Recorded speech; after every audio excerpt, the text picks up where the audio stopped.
Hi, it's day 9 of our 30-day Leadership Momentum Challenge. And on day 9, I want to chat to you about developing clarity. A CEO once asked me, "What's your strategy?" And I froze. I had a list of 47 priorities and 20 services and several products. I was so busy, but I couldn't articulate my strategy in one sentence. And in that moment, the CEO said to me, "Well, Jonita, if you can't say it simply, you don't understand it yet." I thought, say again? If you can't say it simply, you don't understand it yet. So what then happened is I started asking myself one question every Monday morning.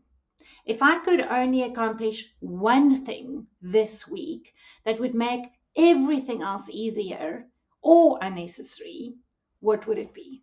That question changed my leadership approach. I went from having 47 priorities to 3 strategic focuses. My team went from confused to aligned, and our results doubled.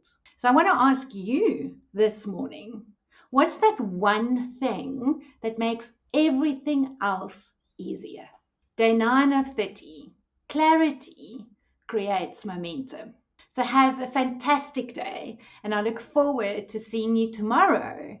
Remember, what's your one thing? Have a super day.